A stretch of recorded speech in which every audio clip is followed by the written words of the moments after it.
Hey folks, this is Fernando doing another video for the More Survivalists. In this case, it's an updated review of the Schrade Extreme Survival SCHF9, which is this knife that I have here. Regarding my experience with this knife, now that I've had a few months to use it and see how it does, how it performs, I'm pretty pleased with it. There haven't been any unpleasant surprises, and it has performed as expected, and I expected it to perform rather well. The design of this knife was sound, the materials used were good, and Schrade in general does put together a good enough knife. Guys, keep in mind this is a $40 knife. I'm gonna be leaving the link to Amazon somewhere there below. For 40 bucks, you're getting a very decent survival knife with a very good sheath. The sheath alone would probably go in the 30-buck price range, if not more. I've bought knives that didn't come with sheaths and I had to buy them separately, and the price for sheaths is usually along those lines, especially when you have a little pouch like that, like the one that you have here, which is nice for a sharpening stone or some kit that you want to put in there. It's a very nice sheath. It's not like one of those that come with a cold steel machetes that are, they are okay for the price range, but this is a pretty nice one with MOLLE attachment and such. Goes well in the belt. In terms of blade, you're getting a 1095 carbon steel. 1095 is a very good steel for survival knives. It's used by companies that do knives that go in the $100, $200 price range. Good steel, especially when heat treated properly, which we're going to be getting to in a second. 6-inch blade, 12-inch overall. Good survival knife. What do I mean by a survival knife? A knife that it's not intended for delicate slicing. It's more of a hard use tool that may be needed for digging, for prying, for hammering, for chopping, for using it as like a hatchet to cut wood. It's all those things that a survival knife should be capable of. I've used this knife actually to chop down cut down two trees and chop them into smaller pieces. So yeah, and it has held on pretty well. There haven't been any I cut those trees into firewood, so I use it also for battening through the wood. No problems whatsoever. Does it chop as well as a hatchet would, or is it better to use a saw? Of course, but again, the idea is that a survival knife, even though it's not as good as a saw or not as good as a hatchet or small axe, not as good as a hammer, not as good as a pry bar, does still all those things if it's called upon it.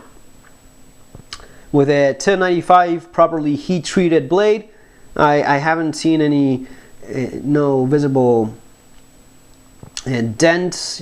Dragging my nail there, see if it catches anywhere. No. Visual expansion of the blade, same results. It hasn't dented or chipped in any way. Is it as sharp as some of the smaller knives that have more of a steep angle? Well, no, it's not shaving, but I can tell you it's still pretty sharp even after chopping a 5-inch tree into firewood. Of course, the finish did wear a little bit. This titanium coating finish that they use here, it did wear as expected. I wasn't expecting any less. It actually held on better than I thought it would. That wood was actually pretty tough. Handle, as I mentioned in the first review, the handle is one of the things that I think could have been done better. It's a little bit too fat here, and I don't know why, because you do have those finger grooves, so you're not needing so much of a belly there. You can still wrap your hand around it for medium hands. Maybe smaller hands would have a little bit more of an issue with that, but most of all, the problem I find is with this texturing circles that they did. I don't think they were even necessary, and they do feel a little bit uncomfortable. They actually end up with a few blisters that with other knives I haven't had that problem. I prefer more of a normal straight surface to hold on to, especially, as I said, you have those grooves here, you have that and that curvature there, which helps in the retention. That's all I'm going to be needing. This stuff does not help in any way, definitely doesn't do anything that the finger grooves are not doing already, just gives me something for skin to rub against and end up with blisters. You can, of course, remove these with a sharp knife. This is a Schrade type rubber. You can just cut all this off rather easily.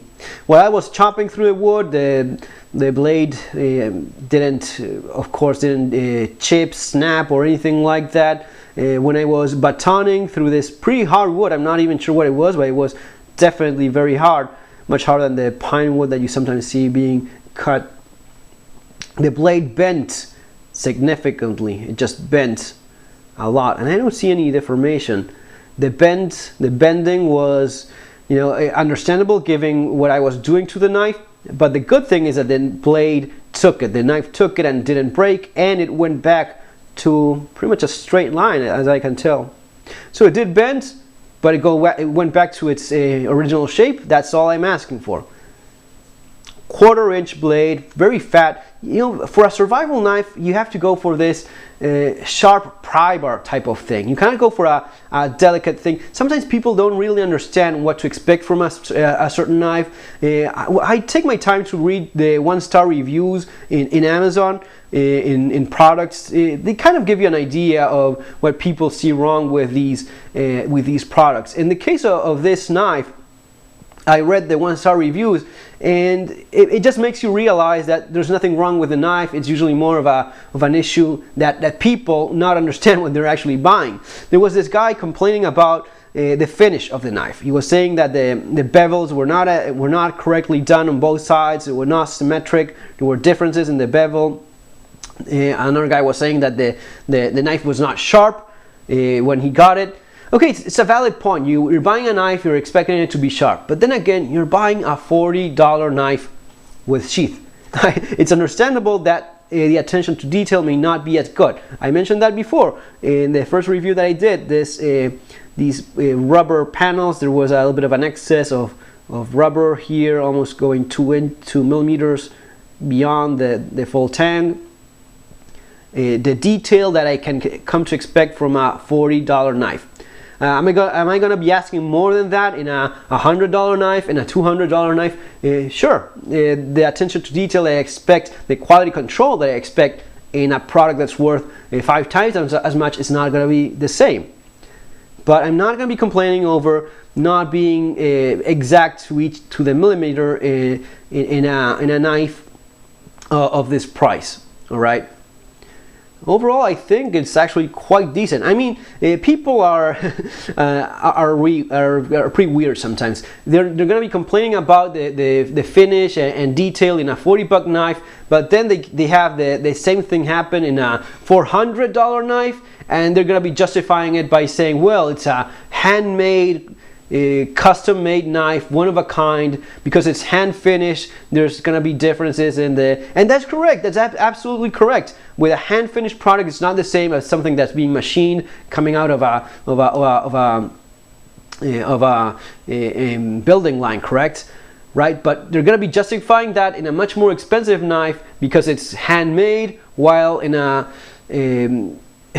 mass-produced blade that costs 5 times less, they're not going to be okay with it. I don't know about that. I'm capable of living with a little bit of excess rubber that I can just remove myself, or an edge that's not as sharp that I can sharpen myself, as long as the design is correct, as long as the heat treatment is correct. That brings me to another 1-star review that I found in Amazon of this knife, which was a person that actually had the blade snap, break about here. It just broke. All right. What does that tell? That tells us that the heat treatment was wrong. There was a problem with the heat treatment in that specific knife. When the heat treatment in a knife goes wrong, either 2 things are going to be happening. The blade is going to be failing catastrophically, meaning that's going to be snapping or chipping or breaking in the blade when you start chopping, or when you start prying with it. It's going to be snapping in the hilt. It's going to be snapping in the tang.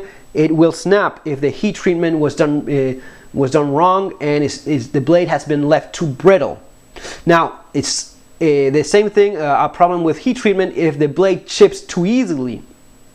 Okay, it's not a problem with the steel, it's a problem with the heat treatment. If after chopping a little bit, using the knife a little bit, you find lots of dents along the blade, it's not keeping the edge as it's supposed to, it loses its edge very fast when you start using it, that's a problem with the heat treatment as well.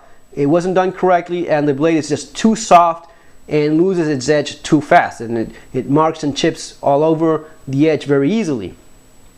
Those things, the problem with the heat treatment basically can happen with every knife company out there. Yeah, I will say this, I'm expecting less lemons, less problems with the quality control, with the heat treatment in a knife that is more expensive than one that is cheaper. With a $40 price range, I can assume that the quality control is not going to be as good as in a $100, $200 knife.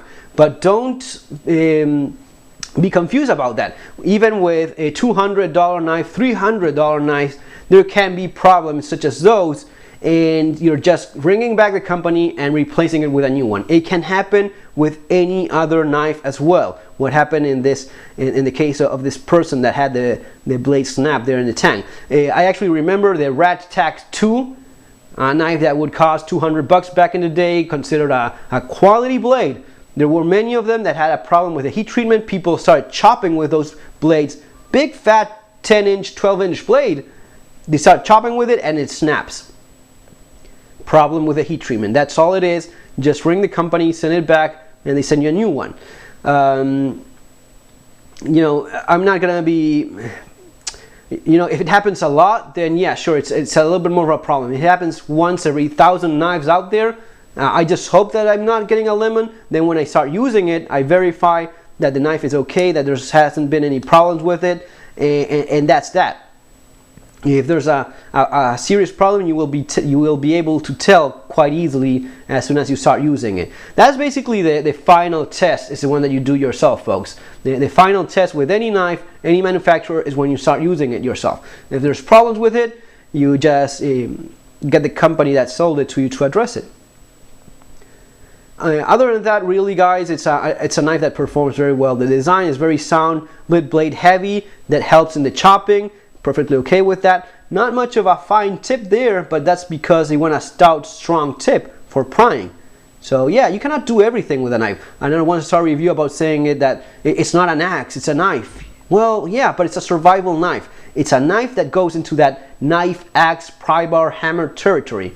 So you're not going to be getting a scalpel sharp knife, even though you can get this knife to razor sharpness. Right now it's not shaving as I had it before because it chopped a tree. So sure, yeah, it even shaves a little bit. It retains the edge quite nicely. Again, 1095 steel, properly heat treated will do that. Will cut down a tree and still have enough of a utility edge. No, you're not gonna be shaving. No knife out there, no steel will be able to shave after cutting down a tree into pieces.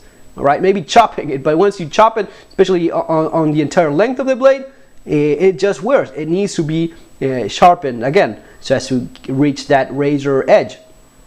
But you know, overall very happy with it. Overall recommending it as a good value. Actually, one of the best value knives out there in that category. The Schrade Extreme Survival SCHF9. Folks, the link is there for the Amazon link to this knife. Take care, have a great day, see you on our next video.